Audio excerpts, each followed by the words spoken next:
All right, guys, welcome. Sarah here, and this is our post Everest Base Camp Trail Talk. So I've got Michelle Nemo with me here, and we have REI Joe, and we're gonna have a little chat today about how our trip went and what you need to know if you are going to come do this trip with us. So the first thing you may notice when you hear all of us talk is that we're a little sinus congested and maybe coughing a bit throughout this interview. That is because we'll just get the elephant out of the room, or welcome the elephant in the room, however you want to say it, but we all caught the Khumbu Cough. And that's a pretty common thing that you get when you're on the trail out here. It is the high altitude, it's the environment, it's the living situation, and so all of us kind of come out of the field with a bit of a respiratory thing going on. So some of us have a worse cough than others, some just affected sinuses, but we're all struggling through that. So we'll get through our interview here the best we can. So I just want to open up the questions. So why did both of you want to come to Everest Base Camp, and why did you trust me to do it? Well, I can tell you that my initial dream was to see Everest, and I accomplished that on the inaugural trip by Blue Side Adventures. We went to do the panoramic trek, which was phenomenal. And I fell in love with the country, I fell in love with the people, I fell in love with trekking, and I fell in love with this group. And I really did want to get a little bit bigger experience by going to base camp. So this offered me the perfect opportunity. I think it was well planned, well organized. It was perfect for me. So I really appreciated the fact that, Sarah, you put this together, that you gave us an opportunity to get to base camp, and that we all succeeded. I mean, it's really key that we all succeeded in getting to base camp and back home safely. So thank you. Yeah, that's such a huge note that everybody did make it to base camp and back safely, because the odds of that actually happening are good, but there's always things that can happen, and you never know how you're going to react in altitude and elevation. And if you come here with a bug, or if you come here, catching a cold on the plane or something like that, that just diminishes your chances. So I'm happy that we all arrived here healthy and in a good fitness level, and we all put in the work for it, and that definitely paid off with 5 out of 5 actually reaching Everest Base Camp up there and back down. So, I do enjoy trekking, and there's a lot of things that I would do in the United States, but honestly, I don't think that it was ever on my to-do list to go to someplace like Everest Base Camp prior to meeting you and learning about Blue Side Adventure, because the logistics of planning something like this internationally, to me, is just a little bit daunting. I don't know that I would have felt safe to try and do something like this. And so when I met Sarah 3 years ago, I went with Joe on that Everest Panorama trek that year. It was obviously so well run. It is risky going up to Everest Base Camp because you are going to get up to 18,000 feet of elevation. A lot of people get sick at 10,000 feet, and obviously, you go significantly higher than that. In the U.S., we can go up to 14,000 feet pretty regularly, but 18,000 feet is significantly different. And so with all that, there's a lot of risk. Besides that, you're in a country that your stomach's not used to everything, and it's just different. It's difficult to plan the logistics here. You've obviously partnered with Advanced Adventures here in Nepal. We've all gotten to know and love Kashyap, and then also our favorite guide, Giri and Prashik. They are fantastic. And we met Giri when we did the Panorama Trek a couple years ago. And it's even better now to know, basically you're out on the trail with his family. They kind of make you feel like you are, in fact, part of their family. They take care of you so well. I do think it is inevitable as you go up the trail that you're going to get sick at some point. I do appreciate that Advanced Adventures keeps this trek at the length that they do. You don't see them cutting days off in order to cut costs like a lot of companies have, because we know through doing altitude in the States that again, being sick at altitude is significant. You need a chance to adjust to it before you push. So we get that break at Namche Bazaar. We're there to acclimatize for a day, and then we're there for another day at, is it Tangboche? Dingboche is the Dingboche. other one, yeah. Yeah, so we stay there to acclimatize, and a lot of companies are cutting that out in order to cut costs, and then they're using your medical insurance to fly you out because they've pushed you to the point of being sick. That's not a game that I'm in for. You know, the fact is there's like hundreds, if not thousands, of people on the trail. It's just a lot of germs from all around the world. Everybody's going to catch some kind of cold, but we aren't. Nobody here is dealing with altitude sickness. So I think that was significant. I felt safe in doing this trek with you because you've done it before, because you've got these established relationships that we can trust. So that was really significant to me. That's awesome to hear. And one thing, as you were talking about the length and the time that we do it is, one of the reasons I won't do this trip shorter than 15 days, and Kesef doesn't either on this, is really important for not only acclimatization, but it's kind of those inherent weather days that you may or may not have. And we experienced that in our 2023 trip. We lost some days.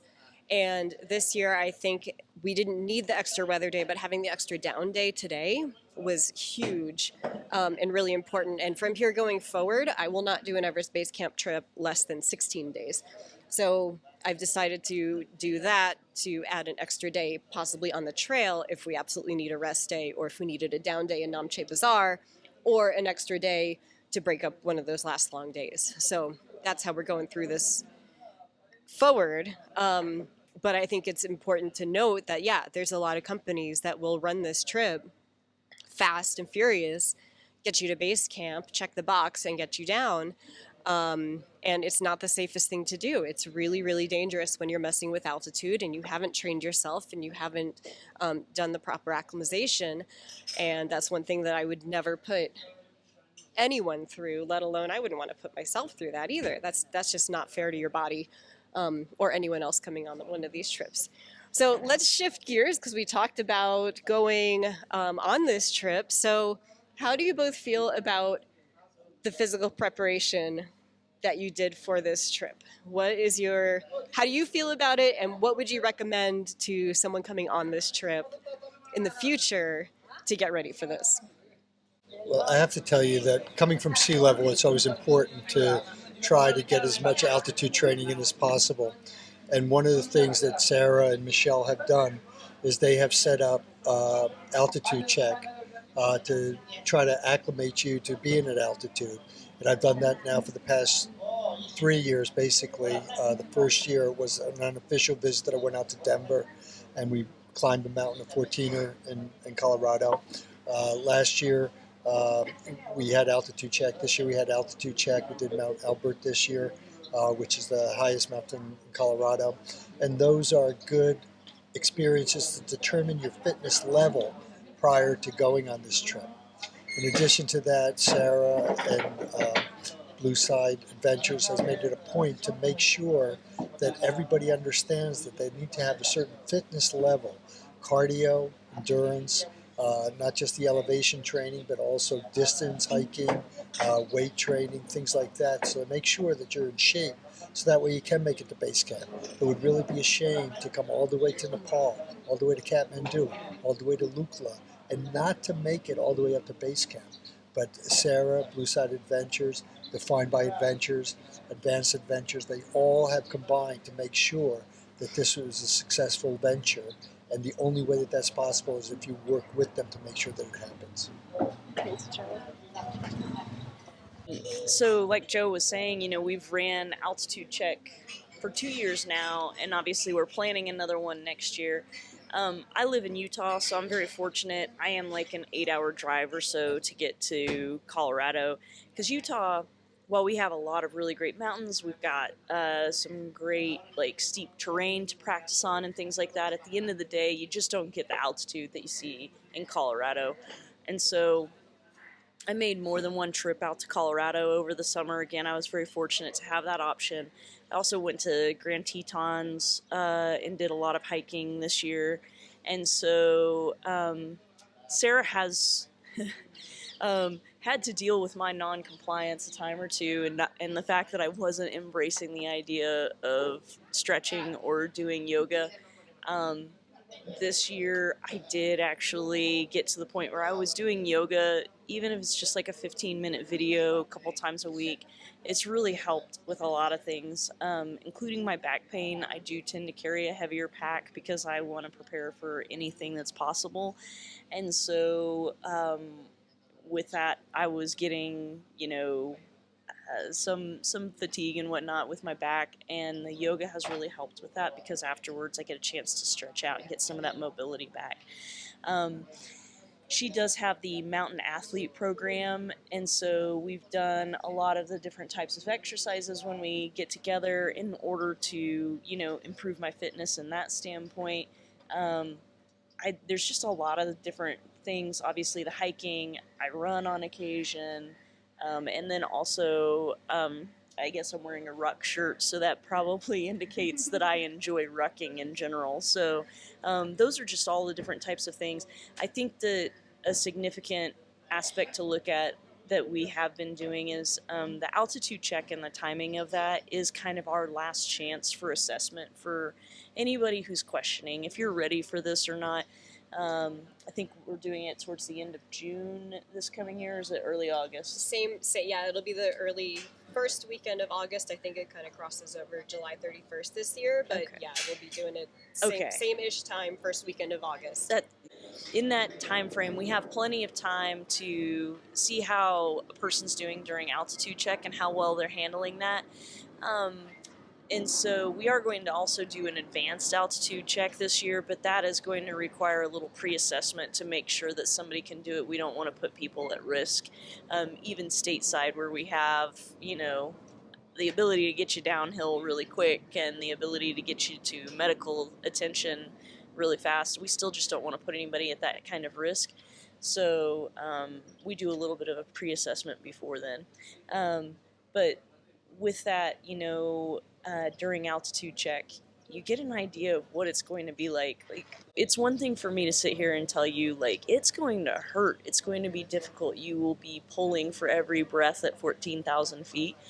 But it's another thing to feel it. I think it's significantly different to experience it than it is to be told. I mean, I don't know. What do you think, Joe? Coming from sea level, every time I go out to altitude check, I can tell you it's difficult that first day to get your breath. When you go up to 14,000 feet, it's very difficult to get a little bit of hypoxia. But Sarah has worked that into her program to make sure that everybody that goes to altitude check is physically able to do the more strenuous EBC trek if that's what they decide they want to do. And we're just talking about 14,000 feet, and we were just hanging out at over 17.5. Like, it's such a different animal when you're up here in the Himalaya at that level. Attempting to sleep at 17. Yes. That's something else. And, we sleep at 10,000 during altitude check, and I think that is like your first introduction to how difficult it is. There's something about it where your sinuses are just working differently, and sleep is difficult at 10,000 and above. Every little bit that you go up, you feel fortunate to get 2 hours at a time. Yeah, and then when we were above 16,000 feet at Gorik Shep, I don't know if you guys experienced this, but it was like I slept for a couple hours and then I would be wide awake and my body would be like, okay, now you have to breathe. Like, it's time to work on getting some oxygen in here. Like, it's really wild. It's really wild. So let's change topics a little bit. How did you feel about the equipment list, and is there something that you brought too much of or too little of, or something that you recommend that may be unique to you that isn't necessarily on the packing list but could help someone out? So as far as the packing list, it's perfect. It tells you everything you need. It doesn't give you quantities, but it tells you everything that you need.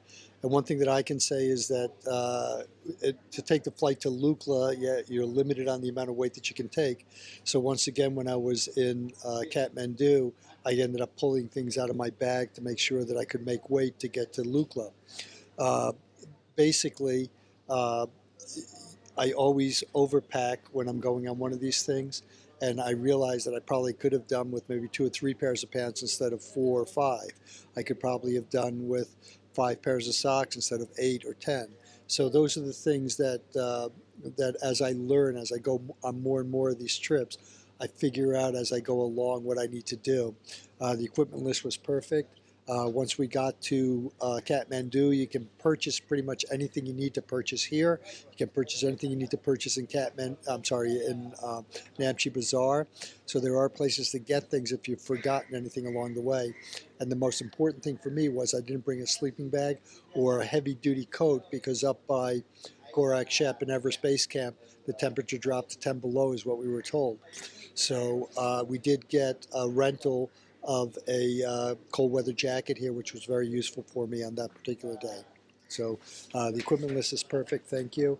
Also, the only other thing that I would mention is try to make everything lightweight and minimize as much as you can from that equipment list. So I wanted to add something on how I don't put quantities on the packing list. And I do that very specifically because also half the fun is you're going on an adventure. Figure out what you need. You know, like I love putting together my pack and seeing what I can do and how can I make it lighter and how can I do it more effective. But also, I can't tell you how many t-shirts you need because I don't know what's comfortable for you. I wear wool shirts, and so next year I'm going to cut one actually. I'm going to get away with 3 shirts next year, and they're fine. They dry quick. They don't smell. And I was really happy with the performance of the merino wool that I had. So I can't tell that to you, though, if you don't purchase those and you feel that you need 10 cotton shirts. I don't know, whatever you like. I don't recommend that, by the way. But that's why I don't put quantities on there, because it's kind of like, I can't feed you everything. And half the fun is like figuring out what you actually need. But also, I never want you, if you think you need something more and then you come back and say, well, Sarah said I didn't need XYZ. It's just, you know, kind of, that's the minimum. Figure out what you really need with it. So, yeah. So for me, I do get very, very warm when I hike. And I think that Sarah and I are probably a good demonstration of the very extreme interpretations of temperature, right? So the moment I start hiking, I get hot. She stays cold for a while. So she will wear her coat for a little bit longer than I will, things like that. So as I get older, you know, trying to protect myself from sunburn is getting a little bit more significant every year, it seems like. And so I brought sun shirts. They're very, very light. And then as we went up higher, which for me, I wore everything for at least 2 days. I only took 2 pairs of pants, one of them for when we were down lower, and it was a little bit hotter. And then as we got colder, up to where it's getting colder, I had kind of like a fleece-lined pant that I actually bought here at Everest Outfitters. It's becoming one of my new favorite hiking brands, actually. I wouldn't recommend starting with something new like that. It's just that I have worn their pants before. I knew it would work in that sense. So, but the one thing that I think I would actually add to my kit that I don't have is those silly little boots that you wear in the tea house, because my flip-flops were not what I wanted in the middle of the night when I needed to get up and go to the bathroom. So we're all taking acetazolamide, I believe is what Yeah, Diamox is the common name. Yeah, and it makes you have to go to the bathroom. Like, you're just losing a lot of water weight, basically, while you're on Diamox. And so I was getting up maybe 3-4 times a night to go to the bathroom, and flip-flops in negative 10 degrees is not ideal. I actually borrowed her boots. I was going to say, I did share my booties. But if you aren't fortunate enough to have a generous roommate like that, maybe your feet stink too much, or you don't have the same size, right? Then that's not feasible. So the other thing is that this year you and I added something to our kit that we were not anticipating doing. We did this in Namche. We just so happened to really like the shop owner. She was fantastic. It was the shop owner's birthday, so she gave us a discount. It was adorable, which just speaks to the Nepali people. Yeah, absolutely. It is a very different culture, and I love it. So these were like We call them our fluffy pants. So they have these like little squares stitched into them. They're down filled, and they do pack down just the same as your sleeping bag does. You know, you roll them up and you put them in a little cinch type bag in order to squeeze them down. It's basically like a down jacket, but they're pants. Yes. They're amazing. And I felt so comfortable in those at night. I freaking love them, and they will now forever be a part of my cold weather camping kit.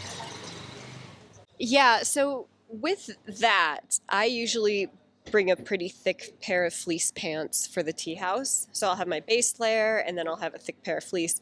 I didn't bring them this year because I brought the bear suit. So I had to like decide where I was going to cut weight. And so the fleece pants didn't make it because the bear suit had to make it for base camp. But yeah, acquiring the fluffy pants is what we call them. So comfortable. It was so nice to like get up, and if you needed to walk down the hall to go to the bathroom, so nice to have those on. So yeah, I'll put those as an optional. A lot of people won't use them, I know, because they are just really, really warm. But yeah, they're a big win. I like them. Maybe it's time to explain the bear suit. Yeah. So for those that haven't seen the picture, I'll put in a link here. But so my trail name is Care Bear. Michelle's trail name is Nemo. And so we decided that when we finally reach Everest Base Camp, we're going to wear our costumes of Care Bear and Nemo. And so, yeah, we decided to make that part of our weight. So another thing to add with that, too, is I know it seems like it's not a lot of weight that you can bring, but if we can figure out how to survive and bring costumes on this trip, you can definitely make weight, I promise.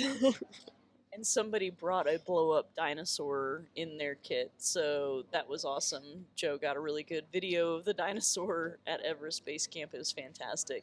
So it is possible to make weight. That probably would have saved us, honestly, like a fifth of our weight, probably. Those are heavy suits.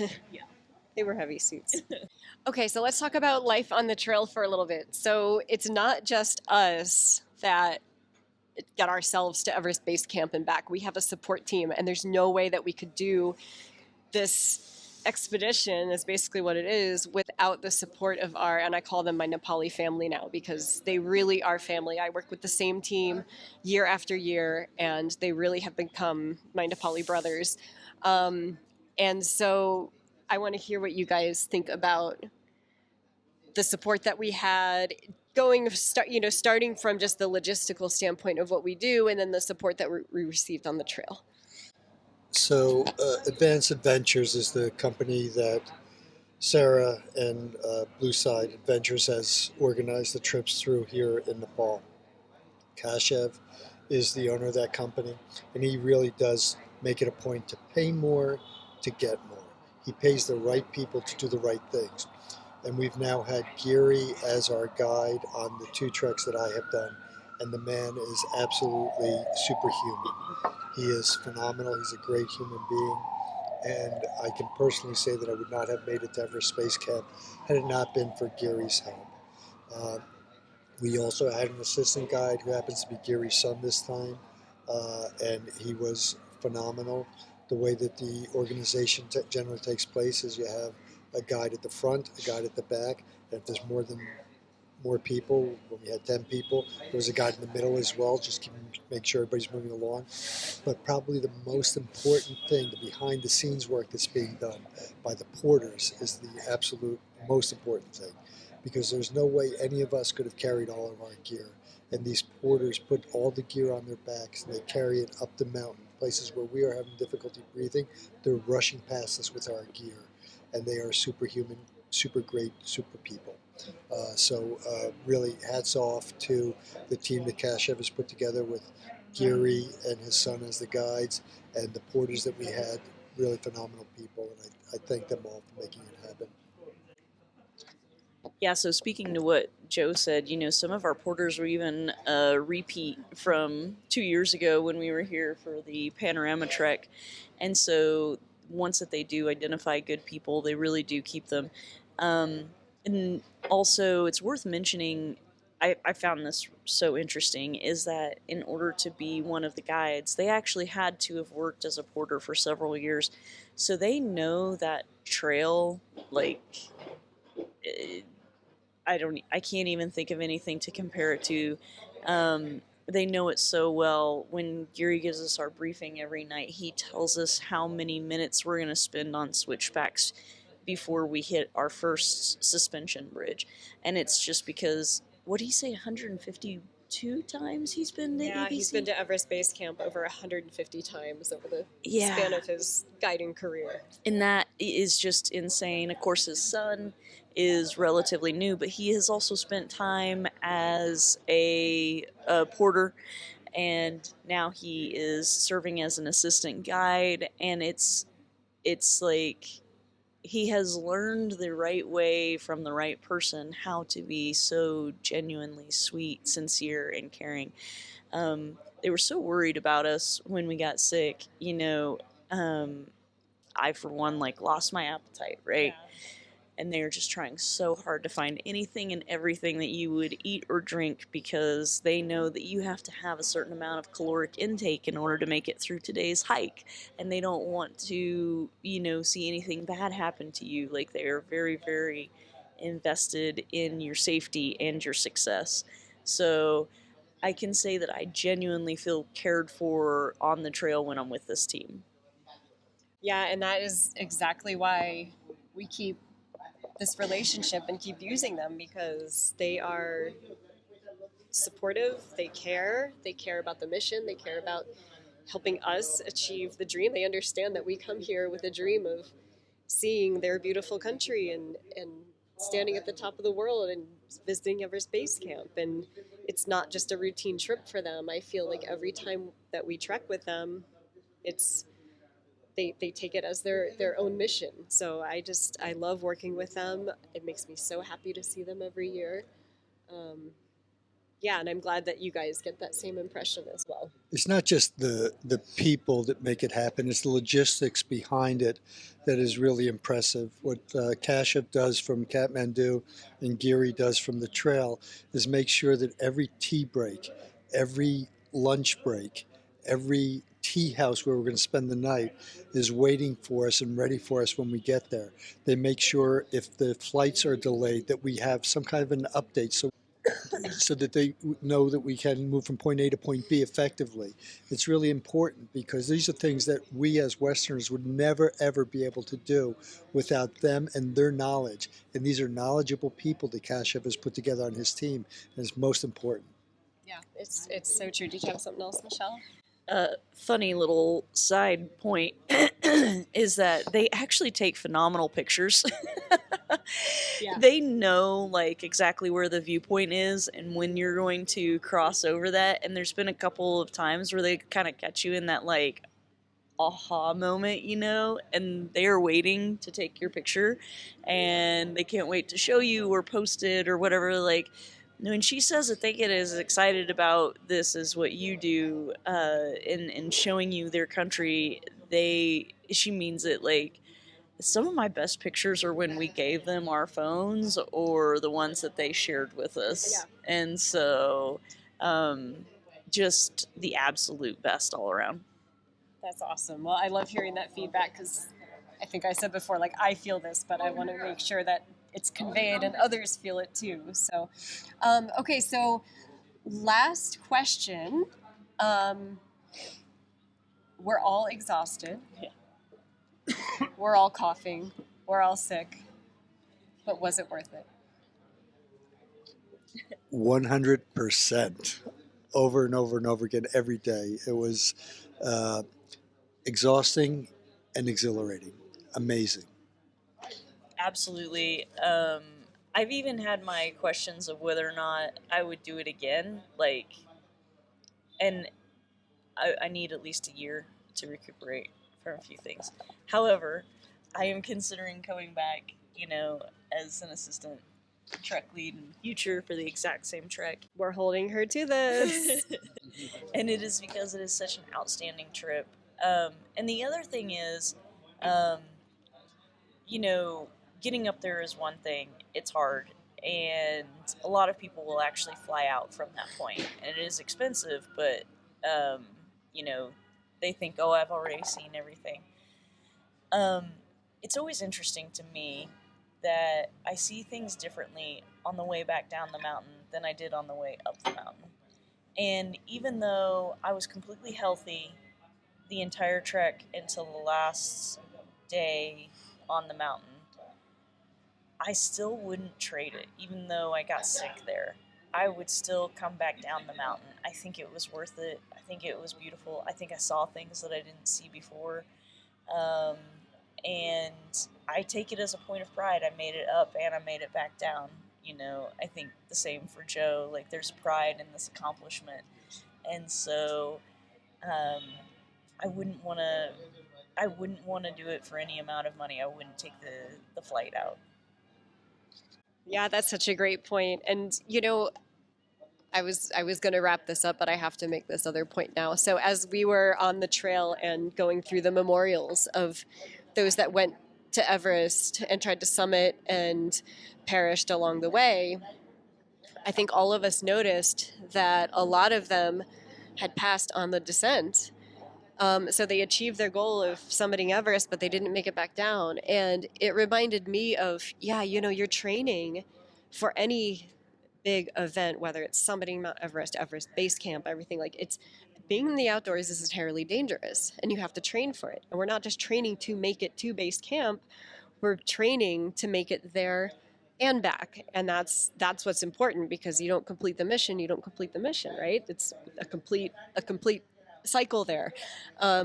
So that's the important piece to put into our training and our mental stamina as well, because I think part of the reason too, you know, like, your body will stay healthy and will push you and will get you there. And I don't know if, you know, all of us, as we got there and we're descending, I don't know if our bodies were like, whew, okay, you're done. Now we can, like, let's stop fighting that illness. But it just seemed like it was such a kind of point of exhaustion at the end. So I'm going to think more for next year and for next year's team on what can we do better to stay healthy coming down the trail. So do we need to focus more on nutrition? Do we need to focus more on endurance training? Like, well, that's the kind of stuff that we'll talk about this year, and that the Mountain Athlete program will evolve with. And we are doing nutrition this year in the Back Home program. So we're going to incorporate all of that stuff to make sure that we are properly sustained for the whole event, and not just to check the block to see Mount Everest and stand at base camp and come on our way back down. If I can just add, I keep on saying that I climbed all the way up to the bottom of the mountain, but that's not the most important part. The most important part is when we were at that base camp memorial site where they celebrate all the people that made it to the top but never made it down. Getting to the destination is not completed until you make the trip back. You're only 50% of the way there when you get to base camp. So it's important to remember that the journey back is as important and as exhilarating as the journey there.